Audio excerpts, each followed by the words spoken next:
Joanne Tate, de 35 anos, foi esfaqueada até a morte em sua casa em St. Louis, e suas filhas Melissa, de 7 anos, e Renee, de 4, ficaram gravemente feridas.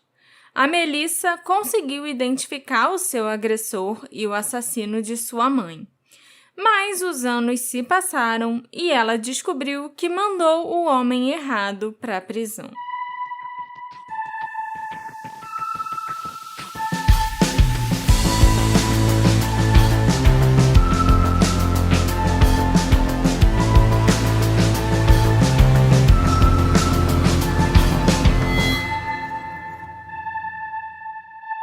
Olá, ouvintes queridos! Sejam bem-vindos ao novo episódio do Detetive do Sofá.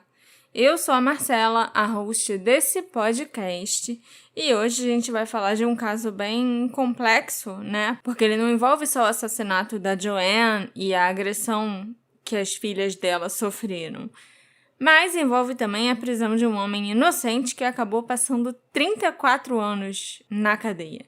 Então, assim, a gente vai falar de um crime não solucionado e da injustiça cometida contra o Rodney Lincoln, que é esse homem. Mas antes, Marcelo, agora a gente efetivamente já viu as impressões das pessoas sobre a nossa trilogia da Madeline. Eu só não achei que eu ia convencer tanta gente. Porque o consenso geral nesse caso é os pais são inocentes. Mas não, praticamente todos os comentários que a gente recebeu foi que, nossa, Marcela, você me convenceu do contrário. A gente recebeu muitos comentários falando que você realmente falou coisas novas. Que era o que você falou que queria, né? Isso eu tinha certeza. Era o que eu queria fazer, eu tinha certeza que eu tinha conseguido, né, tirar o caso da Madeline desse lugar comum onde ele é colocado. Não querendo ser metida, entende? Mas era o meu objetivo desde o início, né? O primeiro episódio a gente foi lá, preparou o terreno, né? Falou, assim, o basicão do caso. Mas os 2 episódios seguintes eu sabia que ia ter muita informação nova, muita coisa nova e que as pessoas iam ficar bem surpresas com algumas dessas coisas. Não, eu achei maneiro que as pessoas estão comentando ali no post do Spotify. Caixinha de perguntas. Na caixinha de perguntas é o que a gente mais tem respostas. E isso é bom, porque o Spotify tem algoritmo e o Spotify não cansa de me falar: faça uma caixinha de perguntas, faça uma pesquisa, faça não sei o quê, para as pessoas descobrirem seu podcast. Então, parece que isso é muito importante para o Spotify. Então, quem puder deixar a sua teoria na caixinha de perguntas do episódio, quem escuta pelo Spotify, aparentemente ajuda, né? Sim. Não só no caso da Madeline, né? Mas em todos os outros. Sim, e é legal. A gente sempre tá lendo e aceitando manualmente e tal. Então tem que ler, tem que ouvir. Então, quem puder, isso aparentemente ajuda bastante. Mas outra coisa importante que eu queria dizer, Marcela, é que esse podcast conta com o apoio de pessoas maravilhosas, que são os nossos apoiadores. Sim, apoiadores esses que, nossa, me mandaram 1 milhão de mensagens de feliz aniversário. Não, o grupo de apoiadores no dia do meu aniversário tava bombando. Foi incrível. Dia 11 foi o aniversário da Marcela. E as pessoas no Instagram também, porque o Alexandre resolveu contar pra todo mundo que era meu aniversário. Então eu recebi muitos parabéns por mensagem no Instagram. E eu fiz questão de responder cada pessoinha agradecendo seu parabéns. Que paciência. E eu queria dizer, Marcela, Lá vem. que o meu sonho é ter apoiadores suficientes pra a gente só se focar no podcast, só ter um Detetive do Sofá. Esse é meu sonho. E você pode até dizer que eu sou um sonhador, mas eu não sou o único. Eu espero que algum dia o ouvinte se junte a nós e o mundo será como um só. Você tá citando John Lennon pra mim. Olha aí, será que você Você sabe que isso é uma grande responsabilidade, né? Você mencionar os Beatles ou o John Lennon pra mim. Mas eu gostei, parabéns. Fica aí com essa mensagem. Porque pra quem não sabe, eu sou uma das pessoas que eu conheço, pelo menos, que são mais fãs dos Beatles que eu já vi. Não, a Marcela é muito mais fã dos Beatles do que qualquer pessoa da nossa idade deveria ser. Não é uma crítica. Todo mundo deveria ser fã dos Beatles, tanto quanto eu. É só uma constatação. Eu não conheço ninguém da nossa idade que liga tanto pra Beatles quanto a Marcela. Então... Estou, inclusive, muito triste que eu não consegui comprar ingressos pro show do Paul McCartney no Maracanã. Então, se alguém quiser, que estiver ouvindo, tiver um ingresso sobrando, quiser me convidar para ir com você no show do Paul McCartney no Maracanã, eu super aceito. E aí ela nunca foi vista novamente. Mas então, me conta agora o que aconteceu com a Joan Tate. A Joan Tate era a mais velha de 5 irmãos. Ela nasceu em 1947, no Missouri, e era filha de Walter e Janice Clancy. Como os pais da Joan eram pessoas meio complicadas, porque a mãe dela sofria de depressão e era considerada uma pessoa um pouco fria e meio distante, né? Talvez até por causa dessa depressão, e o pai era bastante rígido, os irmãos mais novos da Joan acabaram se tornando responsabilidade dela, que era extremamente carinhosa, leal e protetora com seus 4 irmãos. Por volta de 1963, a Joan se casou com seu primeiro marido, com quem ela teve uma filha. Mas o relacionamento era abusivo e a Joan chegou a ir parar no hospital por causa da violência doméstica em mais de uma ocasião. Ela se divorciou desse marido, pegou a filha e as duas se mudaram para Chicago para um recomeço. Ou pelo menos era isso que ela esperava. E só para constar, essa filha mais velha, né, do primeiro casamento da Joan, ela deseja não ter o seu nome revelado. Não só aqui por mim, mas assim, qualquer meio de comunicação, o nome dessa filha dela a gente não sabe.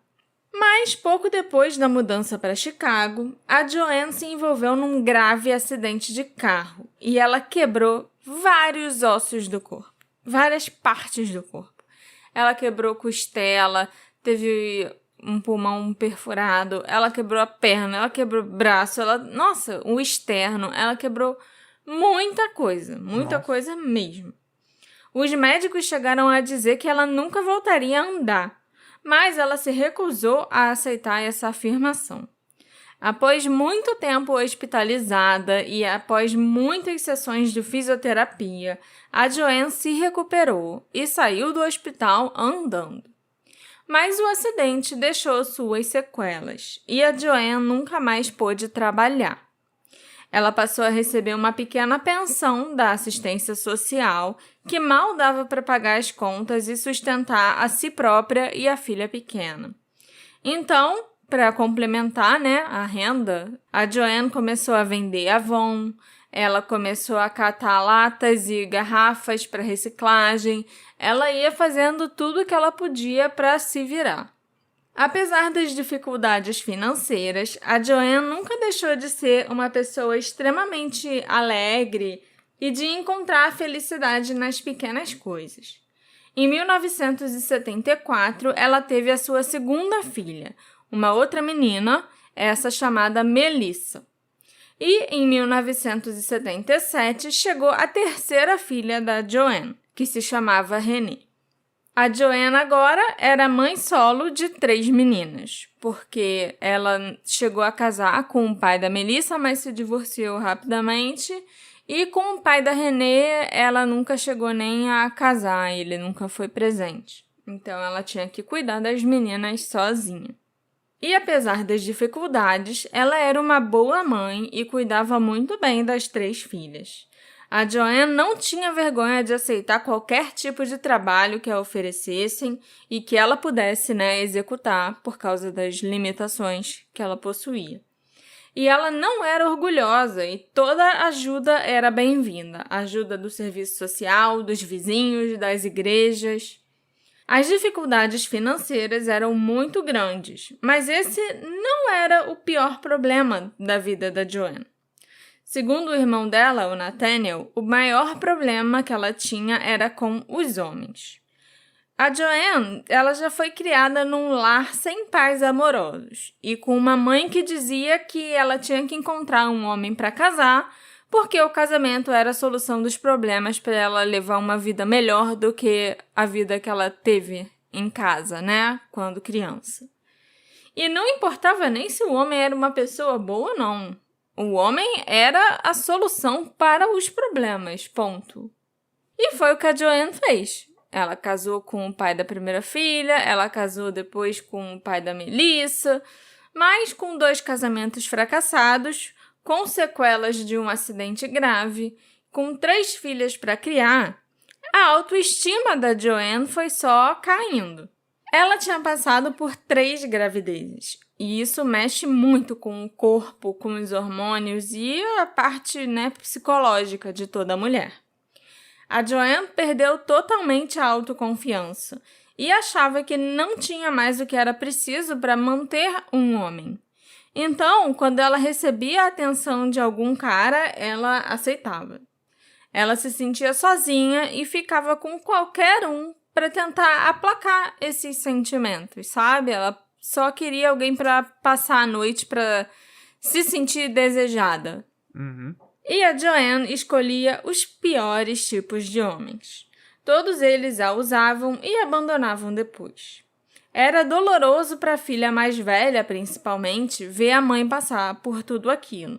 E para os irmãos da Joanne também. Mas não havia nada que eles pudessem fazer para ajudá-la a mudar esse padrão de comportamento. E isso a levou também a confiar em qualquer pessoa, sabe? A deixar qualquer um entrar na sua vida e na sua casa, o que pode tê-la levado à morte. Nas primeiras horas da manhã do dia 27 de abril de 1982, a Melissa Tate, de 7 anos, foi acordada por um grito. Levantando a cabeça do travesseiro, por volta das 4 da manhã, conforme posteriormente determinado pelo depoimento de uma testemunha, a Melissa viu sua mãe deitada no chão. A Joanne parecia estar dormindo, mas a Melissa logo percebeu que a mãe não estava dormindo, não. A Joanne Tate estava deitada numa poça do seu próprio sangue, e de pé sobre ela estava um homem nu. Logo, os piores temores da Melissa se tornaram realidade quando o homem entrou no quarto onde ela estava dormindo. As lembranças da Melissa sobre o que aconteceu a seguir são brutais e horríveis. O homem tentou agredir sexualmente a menina de 7 anos, que revidou. O rosto do agressor, às vezes, ficava apenas a 1 metro de distância do rosto da Melissa, sabe? Ela conseguiu enxergar bem quem era aquele homem que queria abusar dela. E quando o agressor percebeu que a Melissa não ia se submeter ao ataque, que ela não ia facilitar as coisas para ele, ele decidiu matá-la também. Muito provavelmente, esse sempre foi o seu plano. Ele só pulou a parte de abusar sexualmente da menina porque ela revidou.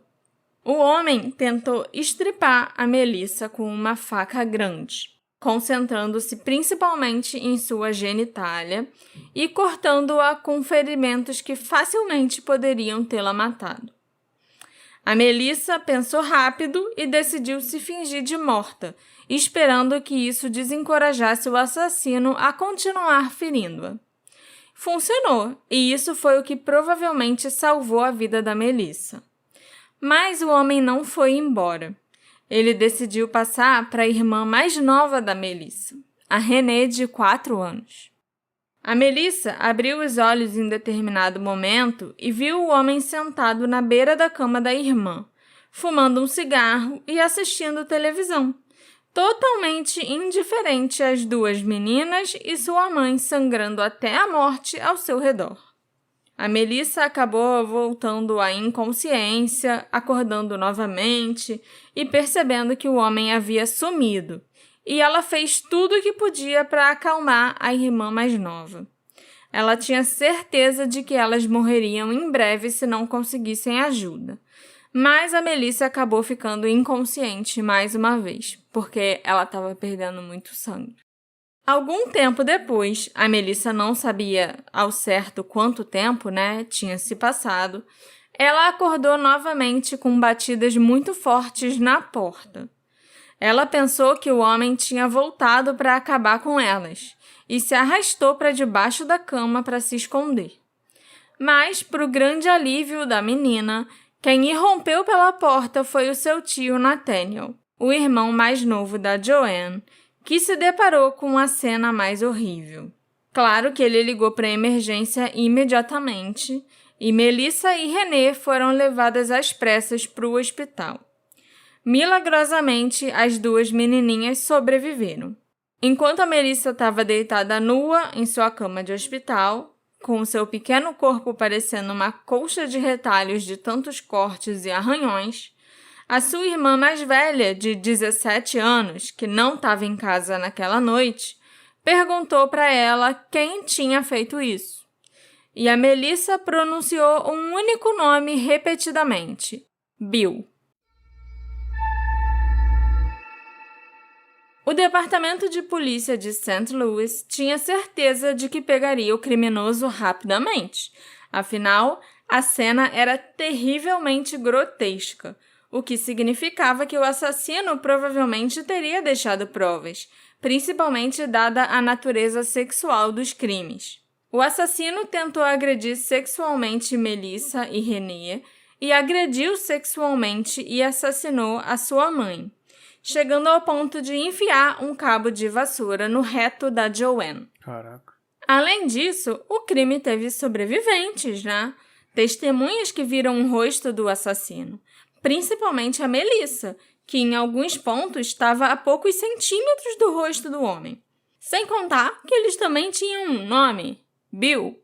A Melissa repetiu esse nome inúmeras vezes na cama do hospital e depois de se recuperar. Ela não pôde fornecer detalhes específicos do agressor, mas claramente o conhecia como Bill, ou pelo menos o reconheceu como Bill. Dada a brutalidade do ataque, o nome fornecido pela Melissa certamente não pareceu aleatório. No quarto das meninas, a polícia encontrou uma faca de carne, toda ensanguentada, não preciso nem dizer, né? Na sala, que também servia como quarto da Joanne, eles encontraram outra faca manchada de sangue em cima do aquecedor, uma faca manchada de sangue no chão e outra faca no centro da cama da Joanne. Essa faca que estava na cama estava completamente coberta de sangue e com o cabo de madeira parcialmente quebrado. Os lençóis da cama da Joanne estavam completamente encharcados de sangue. E na cabeceira da cama, a centímetros de onde a Melissa foi brutalmente atacada, porque ela estava dormindo na cama da mãe, né, naquela noite, estava escrito com sangue a frase: "Sou um amante, não um lutador." Ok. É muito bizarro. Na cozinha, a polícia encontrou um suporte de madeira com 6 ranhuras, né, onde você enfia as facas. Aqueles blocos de faca? É, um bloco de faca. Sendo que 5 estavam faltando. Eram as facas que estavam espalhadas pela casa, porque o assassino usou um monte de faca para cometer o crime dele. A polícia recolheu todas as facas, recolheu o suporte e levaram também o diário e a agenda de telefones da Joanne. Os investigadores pegaram os cobertores e tiraram os pelos deles, né? Fios de cabelo, seja da Joanne ou do assassino, sabe? A perícia tirou algumas impressões digitais das facas e de uma moldura de porta, assim como uma impressão da palma da mão que foi encontrada num copo de plástico. Eles também coletaram inúmeras amostras de sangue e, eventualmente, raspagens das unhas da Joanne. Também foi encontrado, durante a perícia, uma machadinha que a Joanne guardava debaixo do colchão, o que deixou todo mundo se perguntando por que a Joanne estava escondendo uma machadinha, né? Será que ela estava com medo de alguém? A polícia não encontrou sinais de entrada forçada, o que indica que a Joanne conhecia o seu assassino e provavelmente o deixou entrar. Os investigadores entrevistaram a vizinha da Joanne do andar de cima, que afirmou que por volta das 4 da manhã, enquanto ela e o marido dormiam, ela foi acordada por um barulho alto de batidas, mas o barulho parou logo depois. A mulher não pôde oferecer outros detalhes, mas os investigadores pelo menos conseguiram um horário aproximado que o ataque teria ocorrido. Então, a polícia conheceu outro vizinho, um jovem de 17 anos chamado Steve Yancey. Ele morava do outro lado da rua da Joanne e algumas portas abaixo. O Steve chegou ao apartamento da Joanne naquela manhã para ver o que estava acontecendo. Ele viu a fita ali da polícia, de cena de crime, e conversou com os detetives naquela manhã. E eu sei que o Steve Yancey forneceu muitas informações à polícia, algumas informações contextuais sobre a Joanne, o que estava acontecendo na vida dela, os homens com quem ela estava saindo. E ele mencionou Tom Schultz, o ex mais recente da Joanne. O Steve Yancey tinha muito a dizer sobre o tal de Tom Schultz, de 24 anos. O Steve disse que a Joanne e o Tom tiveram uma briga feia e ela terminou o relacionamento depois que o pegou atraindo. E o Tom disse a Joanne que ele iria pegá-la. E um mês antes do assassinato, o Tom teria dito uma segunda vez que ele com certeza ia atrás dela para pegá-la. De acordo com o Steve, a Joanne tinha medo do Tom voltar para machucá-la. Então ela pedia ao Steve para passar a noite com ela e as meninas de vez em quando. Talvez ela tivesse aquela machadinha embaixo do colchão também, pro caso do Tom Schultz bater na porta dela. Mas outros nomes, além do Tom Schultz e do Steve Yancey, começaram a surgir rapidamente. Johnny Davis era outro suspeito. O Johnny esteve envolvido numa briga de bar e a Joanne ia ser testemunha no caso contra ele. A Joanne nunca chegou a depor, mas ela começou a manter um diário. E em seu diário, ela escreveu que se alguma coisa acontecesse com ela, as pessoas saberiam quem procurar, se referindo ao Johnny Davis.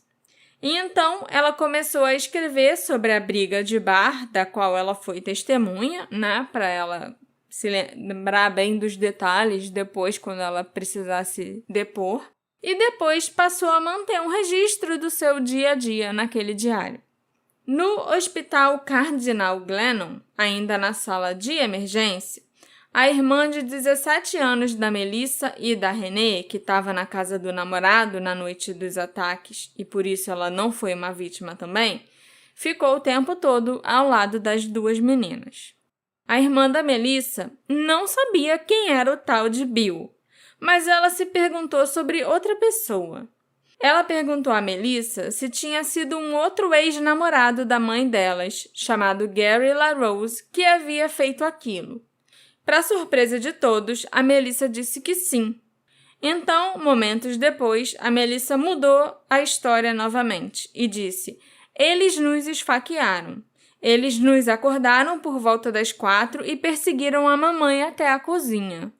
E essa foi a primeira vez que a Melissa disse algo diferente de simplesmente Bill, Então, será que foi o Gary ou foram várias pessoas? Ou o Gary era uma das várias pessoas, junto com o tal de Bill? Mas logo a Melissa voltou a dizer só que foi o Bill, e dessa vez ela acrescentou um novo detalhe. Ela disse que sabia que o nome do homem era Bill porque durante o ataque ela ouviu a mãe chamar o homem por esse nome. Pra mim tá muito parecido que a menina tava só em choque e não devia estar muito falando provável. coisa com coisa. Mas ao mesmo tempo, sobre eles se esfaquearam e tudo mais, tem uma parada que a gente não se toca muito, que é na língua inglesa, às vezes eles usam o pronome they, eles, pra quando é uma pessoa desconhecida. Mesmo Sim. que seja uma pessoa só. Sim, E isso não é necessariamente uma coisa de gênero e tal, e Sim. pronomes e blá blá, que as pessoas gostam de falar mal, de graça.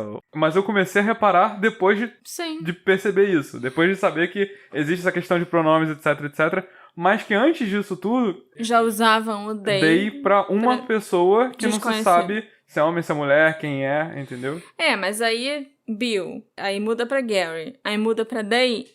Sendo que o Gary ela conhecia, porque era um ex-namorado da mãe. Uhum. O Bill a gente não sabe quem é, ou se ela conhecia ou não.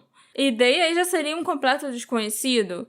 Então ela mudou meio que de história 3 vezes porque ela tava em choque. Isso que eu ia falar. De qualquer Entendeu? jeito, eu acho que volta pro choque. Eu acho que se Sim. você podia até ter convencido ela que foi uma outra pessoa. Sim. Se chegasse Eu também naquele acho. momento ali, sabe? Na manhã seguinte, a polícia foi acionada novamente, esperando que Melissa pudesse identificar um suspeito.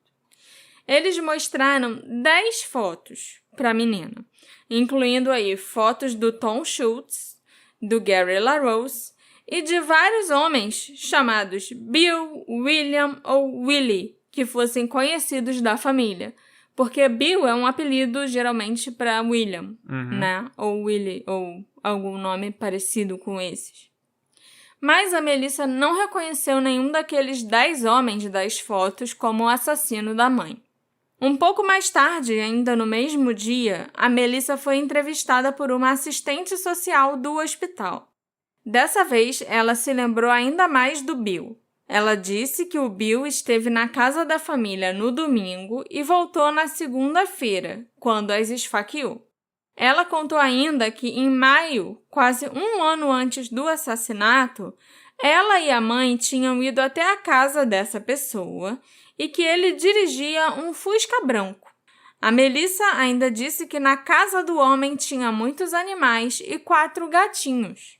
3 dias depois do ataque, a polícia mostrou a Melissa mais fotos de 11 possíveis suspeitos, incluindo fotos de alguns homens que já haviam sido mostrados a ela antes. E mais uma vez a Melissa não escolheu ninguém daquela fila, de 11 fotos como o autor do crime. Então, no dia 4 de maio, uma semana após o início da investigação, 2 coisas importantes aconteceram. Primeiro, a polícia conseguiu finalmente localizar o ex-namorado da Joanne, o Tom Schultz, que tinha um álibi. Ele estava no Texas quando o assassinato aconteceu. Isso é longe? É bem longe. É um bom álibi. É um bom álibi. A outra coisa significativa é que um novo detetive foi designado para o caso. O veterano detetive de homicídios Joe Burgum. Muito respeitado dentro do departamento, ele estava determinado a resolver o caso de qualquer jeito. O que não necessariamente é uma coisa boa, né? No relatório policial feito no dia 4 de maio, consta que a Melissa estava com muitas dores e recebeu analgésicos. No entanto, ela estava muito alerta. O Joe Burgum, a assistente social e uma psicóloga infantil entrevistaram a Melissa. E ela contou a eles que no verão passado, no Hyde Park, ela, sua mãe e sua irmã conheceram um homem que estava sentado num banco. Ele disse que o seu nome era Bill. Melissa o descreveu como tendo cabelos pretos até as orelhas. Era um homem branco e magro que parecia mais velho que o Tom Schultz, o último ex-namorado da mãe dela. A Melissa ainda disse que elas tiveram que passar por uma ponte para chegar na casa do Bill e que ele não morava sozinho. O Bill morava com a mãe dele, que era bêbada, e no quintal da casa havia balanços e outros brinquedos. O Bill deu refrigerante para as crianças. A Melissa, a Renee e a Joanne passaram a noite na casa dele e dormiram no andar de cima. No dia seguinte, Bill as levou para casa no seu velho Fusca.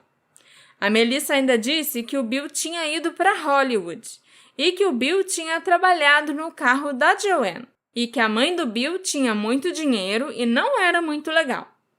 A Melissa também disse que na noite do ataque, Bill chamou ela e Renee pelo nome. A polícia começou a fazer a curadoria de uma lista de possíveis suspeitos. Isso incluía uma variedade de homens com quem a Joanne esteve envolvida romântica ou sexualmente, junto com todos os homens chamados Bill, conhecidos pela Joanne e por toda a sua família. Eu acho que chegou num ponto que eles estavam já pegando foto de todos os Bill que tinha, na cidade, sabe? O detetive Joe mostrou para Melissa mais 13 fotos, principalmente de homens chamados Bill, e também mostrou uma Polaroid do Steve Yancey, o vizinho de 17 anos. E a Melissa disse que nenhum dos Bills era o cara e que o Steve Yancey era um amigo. Ele não tinha feito mal para ela. 2 semanas depois do ataque, no dia 11 de maio, 12 novas fotos foram mostradas para Melissa. Eu já tô ficando com pena da Melissa de ver tanto homem e ter que reconhecer um deles baseado numa foto. Isso pode fazer um estrago Uma na criança cabeça da de criança. 7 anos. Pois é. Ela novamente não reconheceu nenhum dos homens nas fotos como agressor. Naquele mesmo dia, o detetive Joe Burgon e outro detetive tiraram a Melissa e a Renee do hospital para levar elas para andar de carro pela cidade, procurar a ponte e o parque que a Melissa descreveu no seu depoimento sobre a noite na casa do Bill.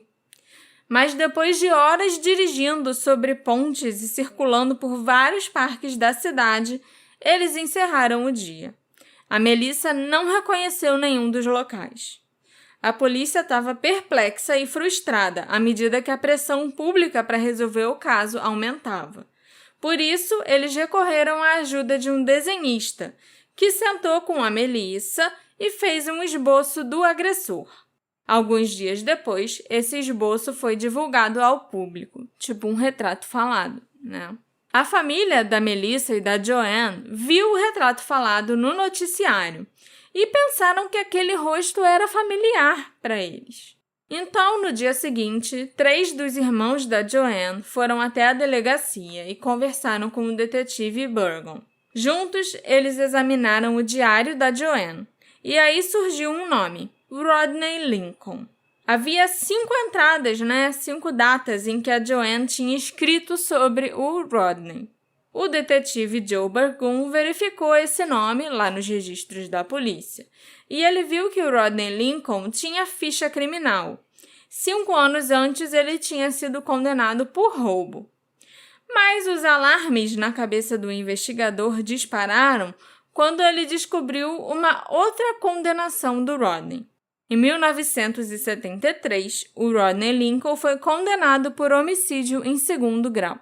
O detetive Joe Burgon levou a foto do Rodney e uma foto de um parente distante da Joanne para Melissa e para Renee verem se elas conseguiam identificar o assassino da mãe. E a Melissa fez isso. Ela escolheu o Rodney Lincoln. A pequena Melissa sentiu uma sensação de alívio, porque a interminável enxurrada de fotos e perguntas dos policiais finalmente tinha terminado. Quase um mês após o ataque e o assassinato da Joanne, o detetive Burgon e um sargento seguiram para a casa onde o Rodney Lincoln, de 37 anos, morava com sua mãe. Quando eles chegaram, o Rodney estava fazendo um churrasco no quintal com suas 2 filhas pequenas. Os policiais conversaram com o Rodney, explicaram o que estava vendo e o levaram para ser interrogado. A mãe dele ficou claramente muito apavorada, mas as 2 filhas não entenderam bem o que estava acontecendo. O pai deu um beijo nelas e disse que voltaria logo. Naquela noite, a TV estava ligada no noticiário local e foi exibida a notícia de que o assassino tinha sido preso e mostraram o vídeo do Rodney Lincoln entrando algemado na delegacia. A fiança dele foi estabelecida em $1 milhão. Nossa. Ele simplesmente parecia não saber o que estava acontecendo naquele vídeo, né? Ele estava ainda tentando entender por que ele tinha sido algemado e por que ele estava sendo levado para a delegacia. E é claro que naquela noite ele não voltou para casa. De acordo com o Rodney, ele conheceu a Joanne quando ele estava trabalhando de bartender num bar local. A Joanne o convidou para fazer sexo na casa dela uma noite, depois que ele saiu do seu turno. E eles se encontraram novamente mais 3 ou 4 vezes depois disso. Ele estava completamente chocado por ser acusado do assassinato dela e da tentativa do assassinato das 2 menininhas. Mas o Rodney tinha certeza que ele seria inocentado no julgamento. No entanto, as evidências contra o Rodney aparentemente começaram a aumentar. Um pelo pubiano encontrado na cena do crime foi analisado e, segundo os peritos, era compatível com o Rodney. Além disso, investigadores e promotores orientaram a Melissa no seu depoimento, garantindo que ela não tivesse dúvidas ao identificar o Rodney no tribunal. Na esperança de limpar o seu nome, o Rodney concordou em fazer o teste do polígrafo.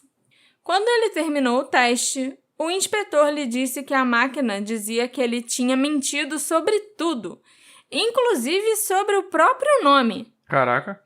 Em vez de descartar esses resultados muito incomuns, a polícia os reforçou, alegando que o Rodney, na verdade, era conhecido como Bad Bill em certos círculos, o que certamente era novidade até para o próprio Rodney.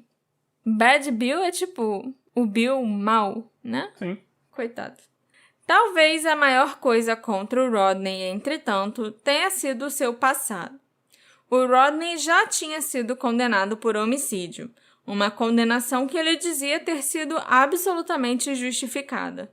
O assassinato ocorreu como resultado de uma briga de bar entre bêbados, após a qual o Rodney, em estado de pânico, tentou se livrar do corpo num rio próximo.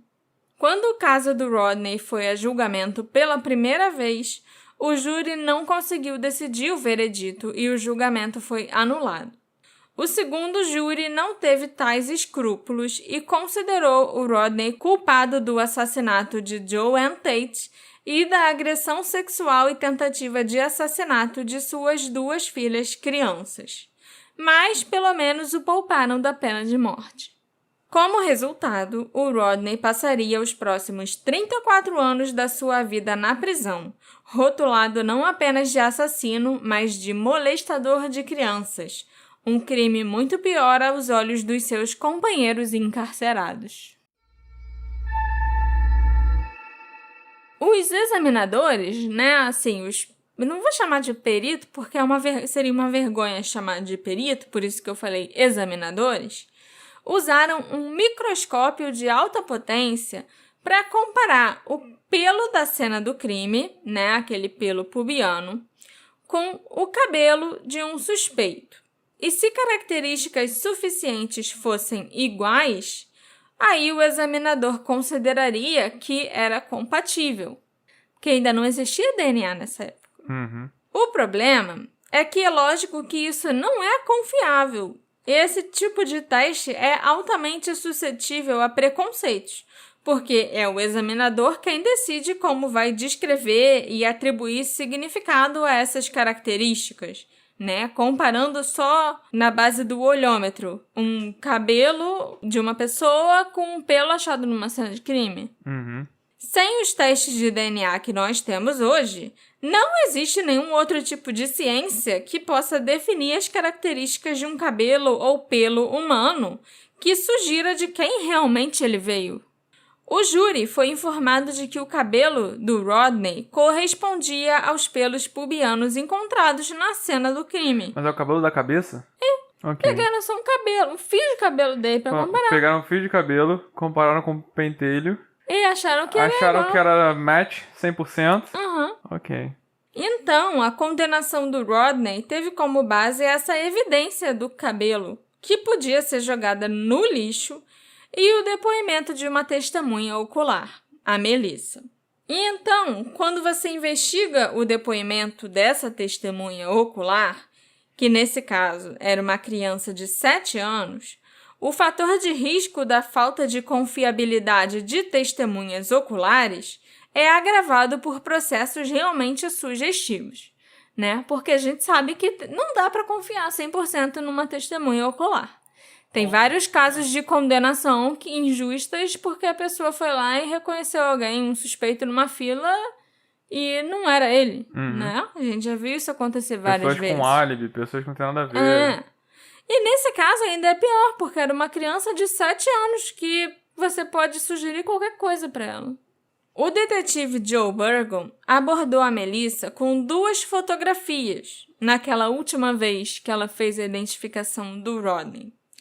Uma fotografia de um homem chamado Gary Paris, que era primo da irmã mais velha da Melissa e da Renia, e que ela conhecia pessoalmente, e a outra foto era a foto do Rodney Lincoln.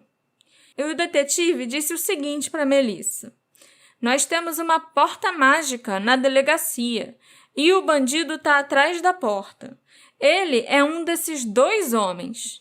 Se você escolher o homem errado, o homem mau vai ficar livre.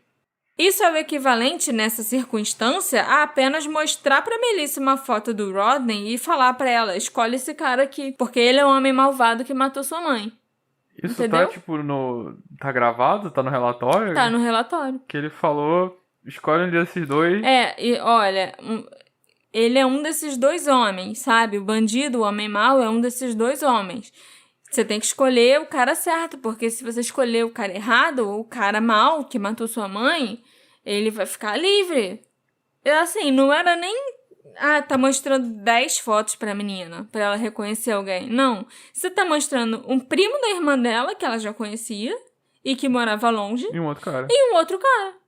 Quando o Joe falava com a Melissa e ela respondia às perguntas dele, ele também dava doces pra menina. O detetive provavelmente pensava que estava ajudando, quando, na verdade, o que ele estava fazendo era reforçar com a garotinha que, quando ela dizia aos adultos o que eles queriam ouvir, ela ia ganhar um doce. Entre o julgamento número 1 e o julgamento número 2 do Rodney Lincoln, eles fizeram muito mais testes no pelo pubiano.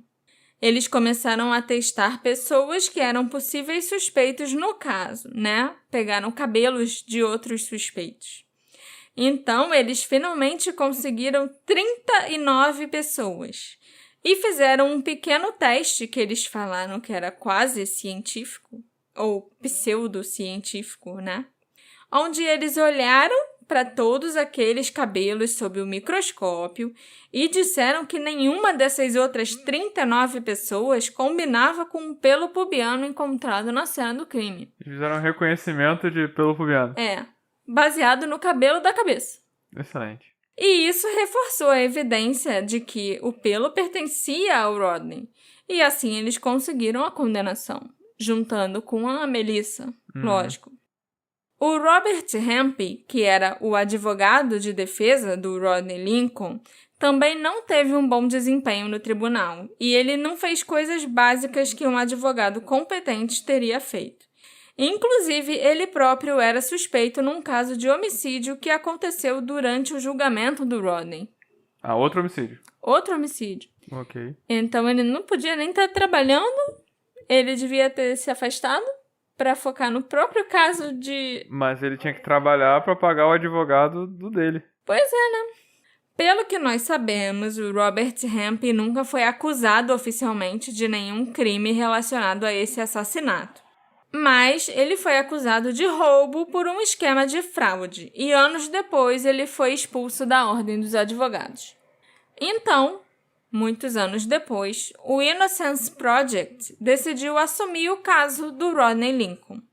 E uma das primeiras coisas que fizeram, no dia 3 de março de 2005, realmente muitos anos depois do caso que aconteceu em 82, foi registrar uma moção para solicitar testes de DNA nas evidências físicas do caso. Em outubro, o Estado rejeitou o pedido, né? É lógico. E essa briga no tribunal continuou por meses, se duvidar, por mais de 2 anos até.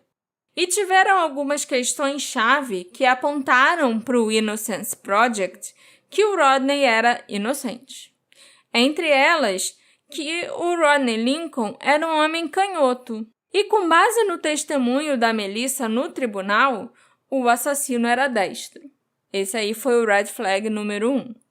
Na acusação do grande júri, né, para decidir se o Rodney seria indiciado ou não, foi dito que o apelido do Rodney era Bad Bill. Eu já falei isso antes. Excelente. A história do polígrafo. Mas ninguém sabe de onde veio isso. O único apelido que o Rodney já teve na vida foi Sonny. Tem nada a ver. A Melissa também identificou vários homens como seu agressor. E isso consta lá nos autos, sabe? Tá lá escrito ao longo da investigação. Ela chamava todo mundo de homem mau. Ela ficou um pouco traumatizada em relação a homens em geral depois daquela noite. Então, os assistentes sociais começaram a chamar também de homem mau a pessoa que tinha feito aquilo com ela e que tinha matado a mãe dela. A Melissa chegou até a identificar o promotor como o homem mau em algum momento. E assim, é claro que o promotor, o Joe Bauer, que não tinha nada a ver com o caso, não era o agressor, não era o assassino da Joanne, mas a Melissa chegou a apontar para ele e falar que ele era o homem mau. Mas isso no julgamento ou antes do julgamento? Não, quando eles estavam ensaiando pro julgamento. Ah, tá. Entendeu? Uhum. A Melissa escondeu a cabeça em um certo momento que eles estavam ensaiando pro julgamento, assim, e apontou pro promotor e falou: esse aí é o homem mau. Além disso, há muitas pistas que foram descartadas como evidências que deveriam ter sido coletadas. Quando a família da Joanne foi limpar a cena do crime, eles encontraram muitas evidências deixadas para trás. Os irmãos da Joanne encontraram 9 unhas dela no chão. Também encontraram um cinzeiro cheio de pontas de cigarro, sendo que a Joanne não fumava. E ainda encontraram uma cueca. O DNA, claro, os testes, de DNA ainda não existiam, ou eles ainda estavam bem no início naquela época. Mas você não pode deixar essas evidências importantes para trás, tipo a cueca do agressor, as unhas da mulher que tentou se defender. A família foi esperta e guardou aquilo tudo armazenado, pegou com cuidado e guardou num saquinho e caso um dia precisasse. E acabou até que esses itens foram testados mais pra frente pelo Innocence Project. Mas é realmente muito absurdo que a polícia tenha largado isso tudo lá. Enquanto isso, em 11 de abril de 2006, o Rodney estava solicitando pela primeira vez a liberdade condicional numa audiência. A Melissa, que já era uma adulta, já estava com uns 30 anos na época, esteve presente e fez um discurso visceral, pedindo que a condicional não fosse dada ao Rodney. Ela contou sobre todo o sofrimento que ela passou e disse que se o Rodney fosse libertado, ela temeria pela própria vida. Não é surpreendente que a condicional do Rodney tenha sido negada. Segundo o juiz, ela foi negada porque ele se recusava a assumir responsabilidade pelo seu crime. Enquanto o Innocence Project aguardava uma decisão sobre os testes de DNA, eles também apresentaram uma moção alterada para expandir a lista de itens que eles desejavam testar. E enquanto tudo isso acontecia nos tribunais, o Innocence Project fez com que a sua equipe de investigadores começasse a trabalhar. Depois de 5 anos de idas e vindas, o procurador determinou que as evidências fossem testadas em busca de DNA, incluindo aí até as unhas que foram recuperadas e raspagens que se acreditava estarem perdidas. Então, tudo isso foi enviado de St. Louis para um laboratório na Califórnia. O Innocence Project pagou pelos testes. Quase 11 meses depois, o laboratório entregou o seu relatório final. Embora as raspagens das unhas estivessem muito degradadas para produzir qualquer resultado, nenhuma das outras evidências físicas testadas correspondia ao Rodney Lincoln, incluindo aí o pelo pubiano que foi usado contra ele no julgamento. Foram encontrados e testados ainda outros fios de cabelo e pelos que nunca tinham sido mencionados no julgamento. Foi encontrado um fio de cabelo na região genital da Renée, que ficou armazenado, junto com as evidências pela polícia. E esse cabelo também não era do Rodney Lincoln. Eles também testaram algumas coisas que foram encontradas com sangue para ver se tinha o DNA dele, mas não havia nada. Nada que foi testado possuía o DNA do Rodney. Os advogados do Innocence Project apresentaram uma moção imediata para a libertação do Rodney, citando falhas no relatório de identificação do pelo e no procedimento de identificação que foi feito, que era aquela coisa ridícula de olhar no microscópio e comparar. Segundo a promotoria, o eixo central do julgamento, na verdade, foi o depoimento da Melissa. Então, o Rodney não foi libertado, afinal, o depoimento da testemunha ainda valia e isso ainda era o suficiente para condená-lo, segundo os promotores. Então, a condenação não seria revertida. Nessa época, a Melissa teve que se despedir de uma outra pessoa que ela considerava muito preciosa e muito importante. A irmã mais nova, a Renee, que passou por tudo aquilo com ela naquela noite, tinha câncer cervical e ela morreu cerca de 1 ano depois de ser diagnosticada, no ano de 2007. Ela deixou 3 filhos, 2 meninas e 1 menino. Nos anos que se seguiram, a Melissa fez o possível para superar a dor e o trauma. Ela se formou em justiça criminal e encontrou um ótimo emprego como supervisora num centro de imagens médicas. Justamente quando a vida dela estava começando a se normalizar um pouco após a morte da irmã, ela recebeu uma mensagem de um amigo dizendo que ela estava no noticiário novamente. Eles estavam falando sobre a Melissa, a Joanne e sobre a possível inocência do Rodney Lincoln. Poucos dias depois, o episódio do Crime Watch, intitulado Who Killed Joanne Tate, foi ao ar.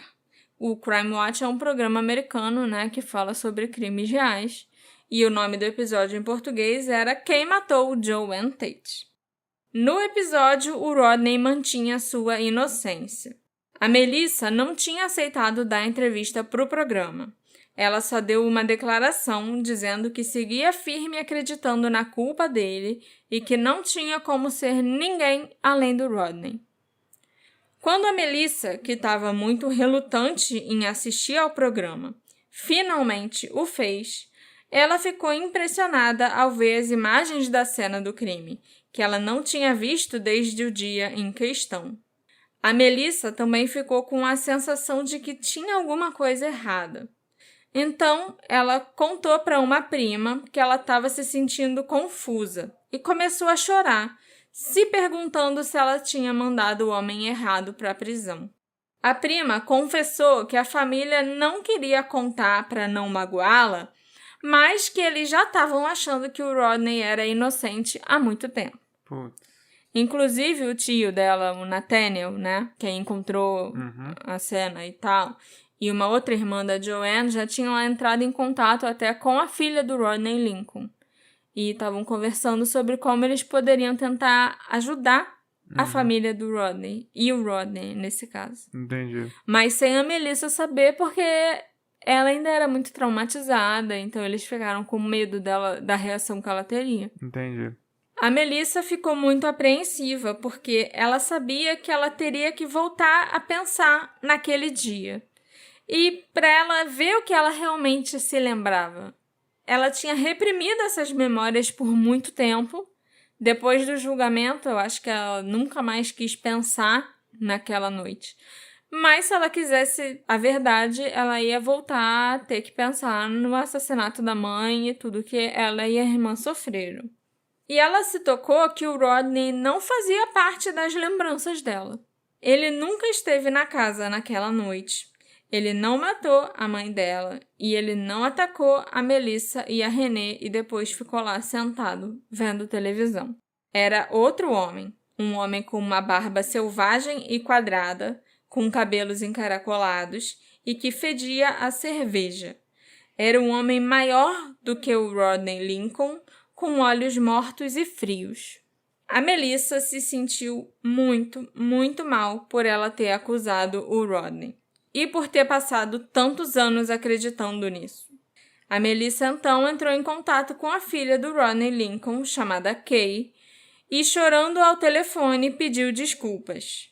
Ela disse que houve momentos ao longo dos anos em que ela sentiu dúvidas e ela não tinha certeza se tinha escolhido a pessoa certa. E toda vez que ela duvidava, ela entrava em contato com os promotores ou até com o advogado do Rodney. E eles lhe garantiam que não. Era ele sim. Era o Rodney Lincoln o assassino da mãe dela. Ela tinha apontado a pessoa certa. e então as dúvidas dela acabavam se afastando. A Kay nunca culpou a Melissa, que ela percebeu ter sido coagida pelo Departamento de Polícia de St. Louis a fornecer provas falsas contra o seu pai. E nem o Rodney, que a Melissa logo visitou na prisão para se desculpar pessoalmente em meio a muito choro e soluços sufocados. E o Rodney disse: "Eu não tenho nada pelo que te perdoar. Você é completamente inocente. Agradeço a sua coragem, mas você só tem o meu amor e não qualquer raiva minha. Eu sinto muito pelo que aconteceu a você e por ter perdido a sua mãe." Caraca, é um espírito evoluído. Eu ia ser uma pessoa amargurada, puta, e ia desejar o pior pra essa pessoa. Mas ela tinha 7 anos, amor. Então, eu sei, mas... Eu acho que eu também não ia ficar com raiva dela, porque ela era uma criança de 7 anos que ganhava doce quando dizia o que o promotor queria escutar. E ela foi totalmente coagida nessa situação. Eu só tô falando que eu, no lugar dele, não ia ser paz e amor, não. Mais do que tudo, o Rodney e a Kay estavam gratos por ter outra aliada nessa luta. Uma aliada que poderia finalmente forçar a alavancagem necessária para libertar o Rodney. A Melissa foi entrevistada pelo Crime Watch para um programa, de acompanhamento. Basicamente, um episódio falando sobre a sua retratação chocante naquele fim de semana que o programa foi ao ar. A Melissa também se sentou para escrever uma declaração de retratação oficial, afirmando que Rodney Lincoln não era o assassino da sua mãe. Apelando ao governador do Missouri, ela implorou: "Cometi um erro e estou com o coração partido. Sinto uma culpa incrível pelo meu papel. Peço-lhe que liberte Rodney Lincoln para que eu possa ter paz. É hora dessa tragédia acabar." Nesse ponto, os procuradores do estado enfrentaram uma escolha. Eles poderiam simplesmente ter se curvado às novas evidências e desistido da condenação, o que teria levado a um novo julgamento ou à liberdade do Rodney Lincoln. Mas, em vez disso, eles optaram por defender a condenação, atacando a credibilidade da Melissa, a vítima cuja credibilidade eles tanto trabalharam para estabelecer 34 anos antes. Nossa. Os procuradores do estado argumentaram que a nova versão dos fatos que a Melissa estava contando sobre o assassinato da mãe não era confiável porque ela foi sujeita a falsas memórias provocadas por um programa de TV. Além disso, a família da Melissa tinha chegado ao consenso de que o Rodney não era o assassino e a persuadiram a acreditar nisso também. Para minar a sua antiga testemunha principal, a estrela daquele julgamento, eles ainda afirmaram também que a Melissa foi psicologicamente saudável durante muitos anos, quando adulta, incluindo um período de 5 anos em que ela esteve na Marinha, durante o qual ela teve autorização ultra secreta, e só retratou o seu testemunho sobre o Rodney depois de ser diagnosticada com um transtorno de estresse pós-traumático. Lógico, você é um promotor, você não pode sair falando que uma pessoa que foi da Marinha com autorização ultra secreta tinha problemas naquela época.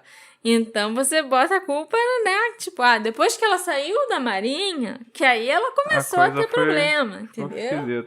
Foi apenas 3 anos depois que o então governador Eric Greitens, no seu último dia de mandato antes de renunciar após um escândalo de chantagem com o seu cabeleireiro... Quê? Sim. É porque isso parece uma tangente muito interessante, mas eu não quero desviar tanto. Ele, nesse último dia, concedeu 5 indultos, e um deles foi ao Rodney Lincoln. Ok. O Rodney passou 34 anos atrás das grades, mas ele optou por ver a vida que ele tinha pela frente com otimismo pelo que estava por vir, ao invés de amargura pelo que tinha acontecido antes. O Rodney ficou grato pelo tempo que ele finalmente teve para passar com seus muitos netos e bisnetos e, claro, com a sua filha Kay. Ele até estabeleceu um forte relacionamento com a Melissa. Infelizmente, a irmã mais nova da Melissa, a Renée, já tinha falecido quando o Rodney foi libertado.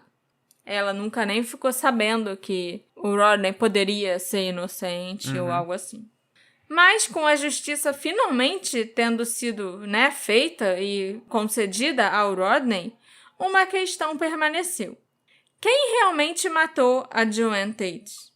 Quem tentou agredir sexualmente e assassinar as suas 2 filhas crianças? Se não foi o Rodney, então o verdadeiro assassino ainda devia estar solto por aí. Na época do assassinato da Joanne, o Steve Yancey era o seu vizinho do outro lado da rua. Eu mencionei o Steve no início do episódio, Falei que ele esteve na casa da Joanne e conversou com a polícia na manhã do assassinato. Foi ele até que deu o nome do namorado da Joanne para os policiais como suspeito. Mas o próprio Steve foi considerado um potencial suspeito na época. Mas a Melissa, com 7 anos, tinha certeza que o agressor não era ele e que ele era um amigo da família. Nos anos que se seguiram a esse crime terrível, o Steve se tornou ainda mais suspeito. Em meados dos anos 2000, ele e sua esposa Terry foram presos pelo sequestro e agressão sexual de um menino de 11 anos, sendo Terry a principal autora do crime, condenada pelo estupro do menino. Enquanto o Steve estava preso, a Terry disse às autoridades que ele havia confessado um crime não especificado com estranhas semelhanças com o assassinato da Joanne Tate e o ataque às suas filhas. A Terry afirmou que o Steve classificou o crime como incrivelmente sangrento e disse que se ela olhasse os detalhes do caso, saberia que era ele. Steve, por sua vez, nega ter qualquer relação com o crime. Ele diz que ele e a Joanne tiveram um relacionamento sexual quando ele tinha 16 anos e ela 30, mas ele afirmou para o podcast The Real Killer, cuja primeira temporada foi só sobre o caso da Joanne, que ele não tinha nada contra a Joanne e que ele ficou mortificado e arrasado com o assassinato dela e a agressão às 2 meninas, por quem ele tinha muito carinho e ele servia até de babá para essas 2 meninas na época também. Apesar dos crimes do Steve e do fato dele ser, sem dúvida, uma pessoa horrível, eu não acredito que ele tenha sido responsável pelo assassinato da Joanne e pelo ataque às meninas. Eu certamente acredito que ele seria capaz de algo assim, mas não há nenhuma evidência que o ligue a esse crime e parece provável que a Melissa o teria reconhecido, ou pelo menos não teria se oposto tão veementemente a ele como um potencial suspeito se ele fosse o responsável pelo crime. Parece altamente suspeito que a Terry só tenha levado o envolvimento potencial do Steve à polícia depois que ela mesma foi presa. É possível que a Terry esperasse receber uma redução de pena ou que oferecessem algum acordo por fornecer essa informação à polícia. Eu não confio no Steve, mas eu certamente confio menos ainda na Terry. Os 2 estão presos até hoje, mas a audiência do Steve para tentar a liberdade condicional vai ser no ano que vem, em 2024. Já a Terry ainda vai ficar bastante tempo presa antes de ter direito a tentar pedir uma condicional. O serial killer Tommy Lynn Sells é talvez o suspeito mais mencionado em relação a esse assassinato e ao ataque às crianças, e eu pessoalmente o considero o suspeito mais convincente. No programa Crime Watch, ele também foi mencionado por alguns investigadores particulares contratados pelo Innocence Project como o provável assassino. Inclusive, uma dessas investigadoras conversou com o Tommy enquanto ele estava no corredor da morte, e ele teria afirmado para ela: "Há outros crimes que cometi, dos quais não vou falar porque aconteceram na região de St. Louis, e eu tenho família lá. Não vou admitir nada disso." E só para ficar claro, o Tommy Lynn Sells era, sim, de St. Louis. Embora ele tenha viajado por todo o país, St. Louis era sua casa e era onde estava sua família, e ele não confessaria nenhum crime que ele tivesse cometido naquela área. Mas o modus operandi dos crimes comprovadamente cometidos por ele, pelos quais ele foi condenado, era bem parecido com o assassinato da Joanne e tudo o que aconteceu naquele apartamento. No caso do quádruplo homicídio da família Dardin, por exemplo, ele inseriu um taco de beisebol no corpo de uma mulher. Ele havia feito o mesmo com um galho dentro do corpo de uma outra vítima. E a Joanne, como eu mencionei lá no início para vocês, foi encontrada com um cabo de vassoura no seu reto. Essa é uma peculiaridade do crime que aponta para o Tommy Lynn Sells. Ele ainda estava trabalhando na concessionária de um tio em St. Louis, consertando carros da Volkswagen. O Tommy era um mecânico de automóveis experiente, e ele, mesmo quando estava na prisão de Del Rio, ajudou a consertar carros para o departamento do xerife. O Tommy com certeza seria capaz de consertar o Fusca da Joanne. E embora Melissa dissesse que o nome dele era Bill, o Tommy muitas vezes simplesmente dava nomes falsos para as pessoas que ele conhecia por aí. Além disso, o pai dele se chamava William, então até que seria natural para ele falar que o nome dele era Bill, porque esse devia ser até o apelido do pai dele. E o Tommy Lynn Sells também passou um tempo na Califórnia. E a Melissa falou que o Bill tinha vindo de Hollywood. E consertou o Fusca da... E consertou o Fusca da mãe dela, sabe? Tem muitas coisas ali que vão batendo. O Tommy Lynn Sells frequentemente atacava mulheres solteiras com filhos e tinha o hábito de agredir sexualmente suas vítimas adultas e crianças. Ele também estava na cidade de St. Louis na hora que o assassinato ocorreu. Embora nunca tenha ficado claro se ele estava ali naquela área, no bairro, por exemplo, em que a Joanne morava no dia e hora do crime. A gente só sabe que ele com certeza estava na cidade. O Tommy Lynn Sells cometeria mais assassinatos em St. Louis e em todo o Missouri. No entanto, seu status como uma espécie de assassino errante torna difícil definir os seus movimentos precisos. Além disso, o fato da Melissa se lembrar de ter acordado e visto o assassino sentado na cama, fumando e assistindo TV, enquanto 2 crianças e uma mulher estavam morrendo ao seu redor, aparentemente indiferente às poças de sangue que ele produziu durante a sua violência, sugere um comportamento psicopata e sociopata, ao invés do comportamento de um assassino que cometeu um crime ou 2, entende? Uhum. Então, eu realmente acho que aquela calma e frieza aponta para um assassino em série. Alguém que já estava muito, muito acostumado a fazer aquilo e para ele aquele crime não era nada. Por fim, o Tommy tinha um horário específico em que ele mais gostava de cometer os crimes dele, que era às 4 da manhã. E vocês devem lembrar que esse foi o momento exato em que a polícia identificou que ocorreu o ataque a Joanne e suas filhas, com base em ruídos ouvidos pela vizinha. Embora nada disso signifique que o Tommy Lynn Sells definitivamente matou a Joanne e agrediu suas filhas, certamente o torna o suspeito mais convincente. A Melissa certamente pensa assim hoje em dia. Ela agora tem certeza de que o Tommy Lynn Sells foi o responsável pelo que aconteceu com a sua família. Infelizmente, o Tommy não está mais por aqui para que ele possa ser questionado. Ele foi executado em 2014 pelo estado do Texas. No entanto, mesmo que ele ainda estivesse vivo, o Tommy não era exatamente a personalidade mais confiável, Ele frequentemente mentia para os investigadores e ele adorava brincar com as autoridades. Ele confessava crimes que ele não tinha cometido, e aí ele confessava crimes que ele realmente tinha cometido e depois ia lá e retirava a confissão. Ele gostava muito de ficar brincando desse jeito. Mesmo que o Tommy ainda estivesse por aí, e mesmo que ele confessasse o crime, ainda haveria um pingo de incerteza em torno desse mistério. Esse crime hediondo, ocorrido na madrugada de 27 de abril de 82, teve e continua tendo impactos duradouros.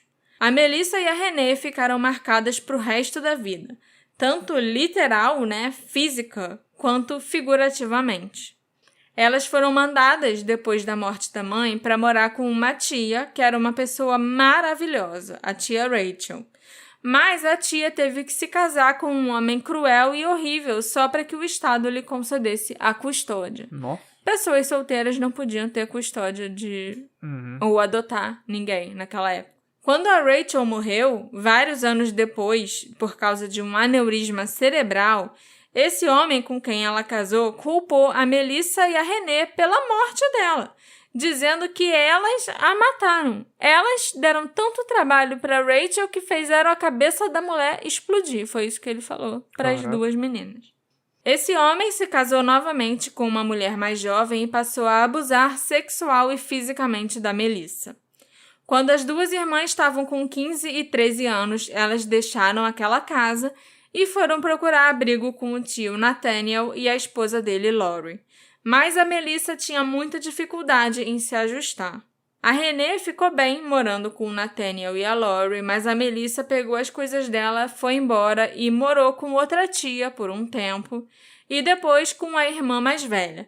Até que aos 19 anos ela se alistou na Marinha e foi enviada para o Centro de Treinamento Naval em San Diego.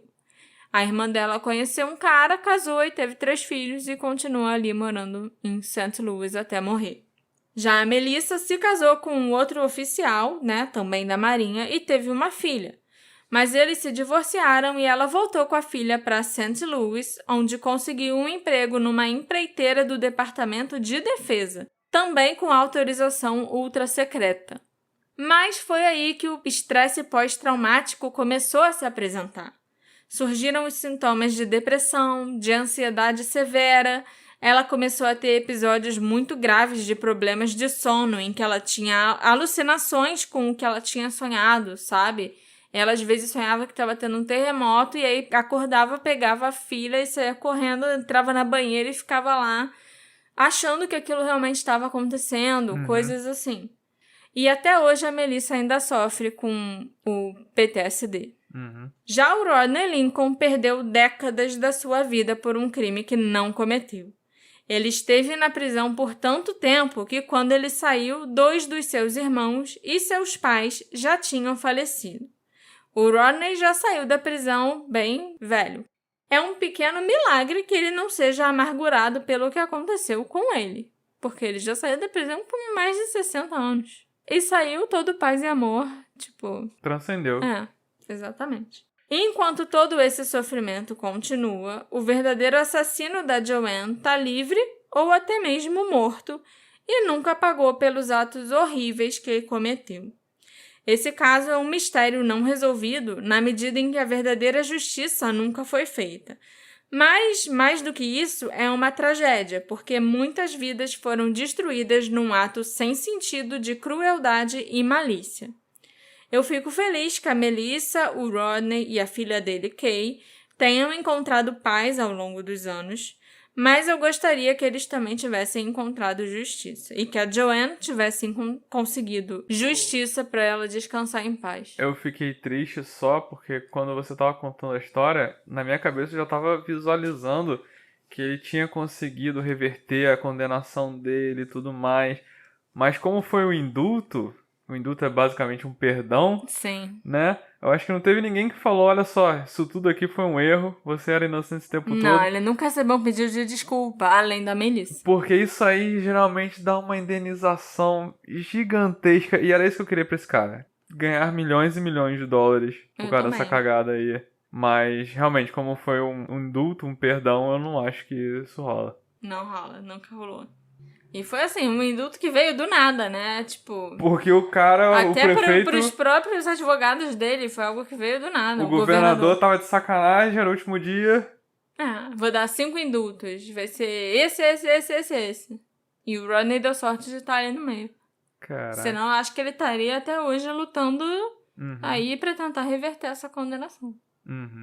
Esse episódio foi feito graças à colaboração da nossa querida apoiadora Juliana Trigo. Muito obrigada, Juliana, pelo seu apoio. É graças a pessoas incríveis e maravilhosas como você que eu posso continuar fazendo esse podcast e me dedicando a esses casos e trazendo essas histórias para vocês. É graças a Juliana que o Detetive do Sofá imagina todas as pessoas. Ok. Imagine all the people. Não vou fazer isso com nossos ouvintes, não. Ninguém merece me ouvir cantar. Ok. Se você também quiser se tornar um apoiador do Detetive do Sofá, é só você entrar lá no aplicativo ou no site da Orelo.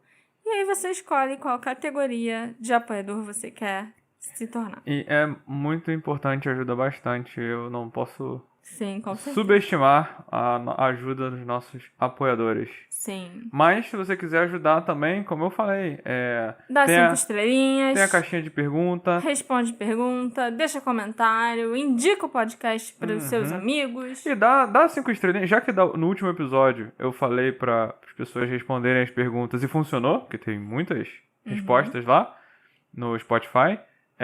Dê 5 estrelinhas, porque a gente tá preso lá no 2000 e eu tô querendo ver sair naquele. Eu não sei se é um bug ou se as pessoas. Eu sei que a gente tem mais de 2.000 ouvintes. Avaliações, né? Eu sei que a gente tem mais de 2.000 ouvintes no Spotify. Então vamos ver, gente, se sobe esse número. E, de novo, algoritmo, blá, entendeu? A gente é refém dele como todo mundo, né? Então, manda alô, segue também, seguir é importante. Mas é isso aí. Várias maneiras de ajudar. Isso aí. Esse foi um caso que teve várias vítimas. Teve a Joanne, que foi brutalmente assassinada. Teve o Rodney, que passou 34 anos na prisão por um crime que ele não cometeu. Teve a Melissa e a Renee, que perderam a mãe e passaram por tantas coisas, né? Tantas tragédias ao longo da vida até hoje. Teve a família do Rodney, que também ficou longe dele por tanto tempo. E a pergunta que fica é quem, na verdade, era o culpado por tudo isso? Quem trouxe sofrimento para tantas pessoas diferentes? Será que foi o Steve Yancey e a esposa dele estava certa quando falou aquilo tudo para a polícia? Será que foi o Tommy Lynn Sells? Me encontra nas nossas redes sociais, @detetive do sofá, e me conta quem você acha que matou a Joanne e o que você achou desse caso. A gente se encontra na próxima investigação. Tchau, tchau. Tchau, tchau.